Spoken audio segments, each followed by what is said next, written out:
Are you feeling just so ready to stop being afraid and being so stressed out and so controlled by the outside world and especially the news? Are you just starting to feel a stronger inner push back that says, I do not have to be the victim of circumstances over which I have no control? Is your intuition starting to guide you, even in the littlest ways, like just telling you if someone's not good for you? You feel it to the point that you don't ignore it and you disconnect. Or maybe you're starting to have a stronger and more clear sense of boundaries and acting on that, like actually saying, that doesn't work for me. Are you noticing that things you forgot about that you used to love are coming back? Things that life caused you to abandon, like your music or your art or your dance or your poetry, any form of your creativity, is actually getting your attention once again and asking you to give it a chance to express yourself. That's your soul awakening. That is the voice of who you authentically are. My name is Sonia Choquette. We are in some very exciting times. It's been like a roller coaster ride for sure. It's been up and down and left and right. And it has been hard on the nervous system.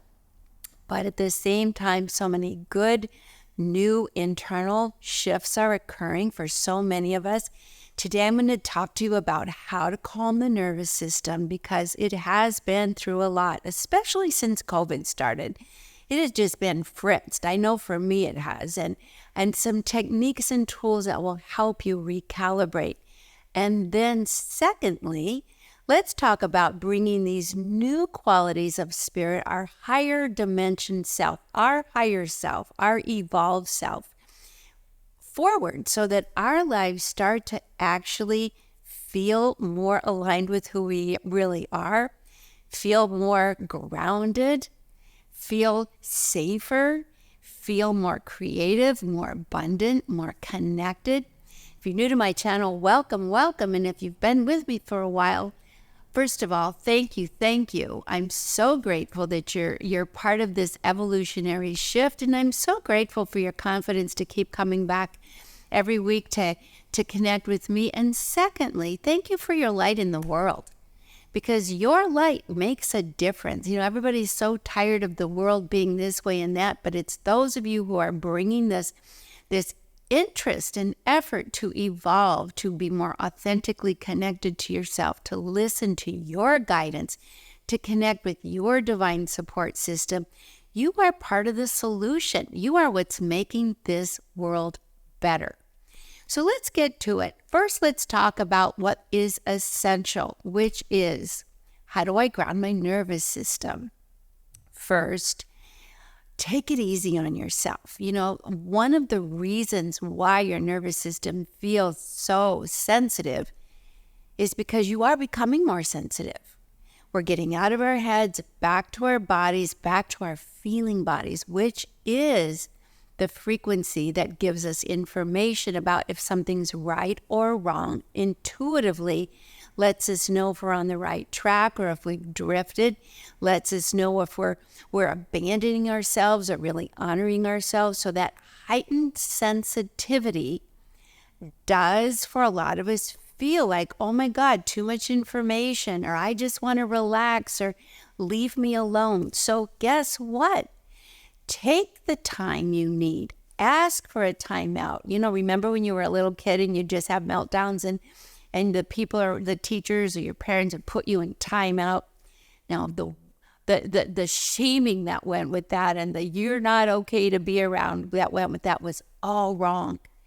But suggesting you take some time to be alone without banishing you is a good idea. So rather than having other people put you in timeout by screaming and yelling at you and telling you to go away because you've just been fritzing out, excuse yourself.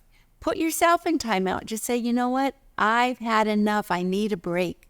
I need a reset. That's something that growing up in an intuitive family, we needed that reset. And it was something that I've taught my own daughters. It's like, if you're saturated, if you need a reset, you don't need to explain it. Just say, I'm cooked. I can't hear. I can't participate in a grounded way. I need to put myself in timeout. And I'll be back. Now, see, that's an important piece of the information, is the I'll be back part. Because people often have been threatened with being abandoned or have been abandoned. So if you're saturated and you say, I'm leaving, then that feels like I'm cutting you off, and that doesn't feel good, so you won't get a good reaction. But if you say, I'm cooked, doing my best, but I need a reset so I can be present, and I'll be back, you're going to get a lot better response. So be aware. If you are cooked, here's some of the signals. You have no patience. You're very reactive. Your body feels hot. Your head feels hot. Your heart is beating fast. Everything seems louder than maybe it really is. That you just want to be left alone for a minute. All of that is a clear indication that you are in psychic overload. You need a timeout. Now, here's the interesting thing. Give yourself the timeout doesn't necessarily take a long time. You might not need a whole day or an afternoon or weeks and weeks. You might need 10 minutes. And if you do take a timeout, there's a couple ways where that might be really good for you. 1, I need to go for a walk. I'll be back.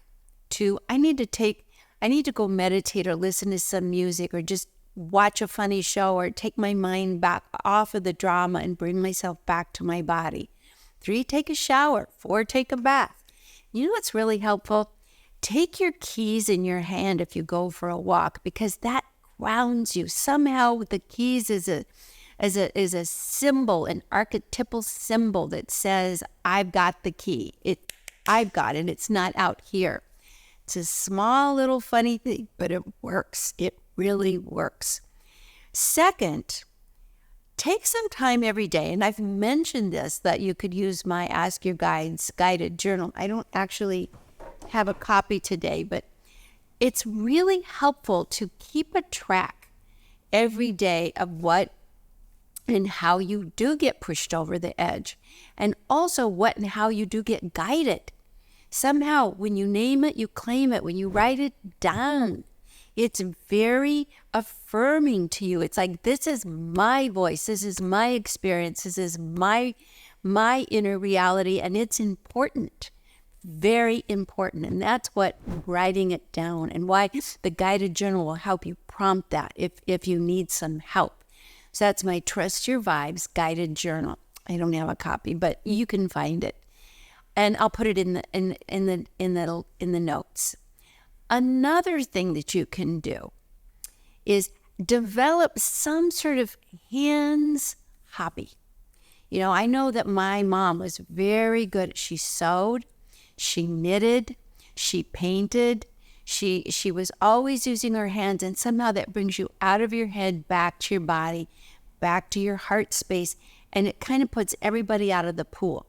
Now, I know some of the other ways you can do it is you can cook, you can iron, you can garden. I like to write. That's another reason why I created the journal, because for me, writing is that very grounding, centering experience. And it's another way to empty the garbage too, because I like to write about everything that I'll just write. This is making me upset, and this and this and this. And that is an empty the garbage tool, and then come to my heart. So when you have the timeout, you want to maybe have a go-to. I know my brother used to, put together little airplanes and boats and cars. That's a big helps. I have another brother who would play the guitar. One of my daughters, she makes these what she calls spirit flutes, and they're so beautiful. And she takes a kazoo and then decorates it so you have instant music, but it's art. So you can see it's not complicated, but these creative outlets really bring you back to spirit, because when you do something creative, you're giving your spirit expression. You're realigning to your divine self. You're realigning to your heart.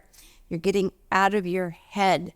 You're balancing the hemispheres of your brain so that you can open your heart, and you're calming your nervous system. So if you don't have a go-to, consider even getting those coloring books with mandalas where you can color, or a sketch pad. And believe me, don't ignore this one. Don't ignore this one, because it is a healer. It is a game changer. That's a huge one for us to calm our nervous system. And you know what else is really good?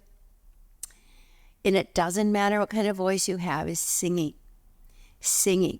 So make a playlist where you sing along. And you know what? Make a playlist from the happiest time of your life. Now, some of you may say, well, I don't have a happy time of life. And fair, you may not. But you know what is happy if that's not the case? And believe it or not, you may not have considered it, is songs from musicals like Wicked, popular, or even older ones. Hello, Dolly. If you're, I know for some of you it's like, what? But look them up. Songs from musicals are really good.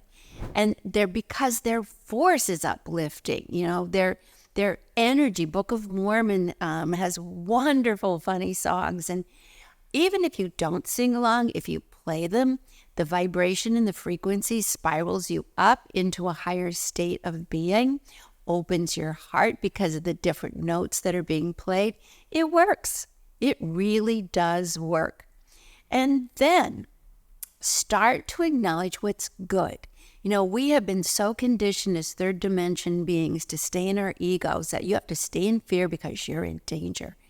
And that cuts off the spirit and it cuts off your divine support. So start acknowledging. Very simply, I'm sure you've heard this before, but it really does work. Start acknowledging what you're grateful for. And not just, I have the roof over my head, but what you're grateful for that's happening in you right now. I'm grateful I'm becoming aware of my boundaries. Even things that you're grateful for around where there's been difficulties. I'm grateful I'm starting to recognize that this certain relationships don't work for me. I'm grateful I'm leaving a job that's not been good for me. I'm grateful that my intuition is starting to give me more information and I'm coming back online and not so numbed out. That's a new type of grateful. What you might normally frame from the third dimension, the ego self, or from what people would have you believe is that this is a bad thing, but change and growth is a good thing.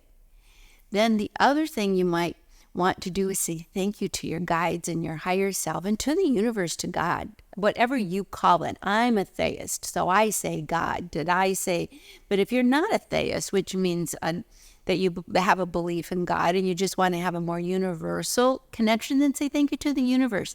It doesn't matter. As long as your heart is connecting to a higher frequency and you're saying thank you. Thank you for guiding me. And you want to know what's really important? Say thank you in advance. Years ago, when my whole life just fell apart, like blew up and exploded, I walked the Camino de Santiago, which you may or may not be aware of, is this 850-kilometer pilgrimage across Spain, which is the path of forgiveness. And it's very healing. It was took me about 36 days. But while I was walking that, I was so traumatized. My brother died, my father died, my husband left, my house imploded, my whole life blew up. I walked and I prayed and I said thank you every day. And those prayers brought me one miracle after another. And I am not kidding you. It brought me so many miracles that I wrote Prayers to Light Your Way. And that's another book of mine. It's the prayers I walked in on the path that I walked while I was in the worst period of my life. And it was so healing.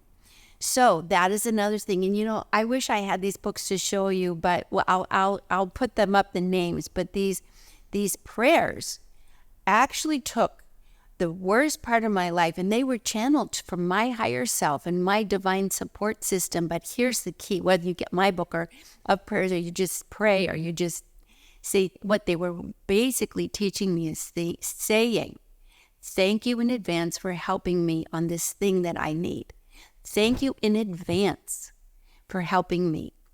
And that looped it back to confidence that I would be helped. And I was so helped. So try that. Just not just praying, but say thank you in advance for hearing and answering my prayer. That's where miracles start happening. So this is another little tip to go up to a higher frequency. And like I said, if you're not a theist, okay, talk to the universe. If you just want to talk to your higher self or the guides, if you're in this channel, there's some divine connection.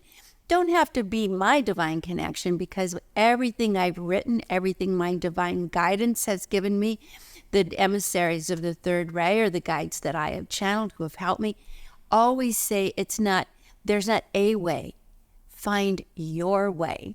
So these are just a couple of tips. I don't want to overload you. A few a week that just work, but maybe work with a journal, work with a guide, use your hands. Very important. And thank you in advance for helping me. That is the way to live in the fifth dimension. You're not alone. You are connecting. Thanks for tuning in. That's all. We're going to make it short and sweet this week, but I'm so excited to see what you'll experience, because I know you will experience miracles. And I'll see you next week. All my love.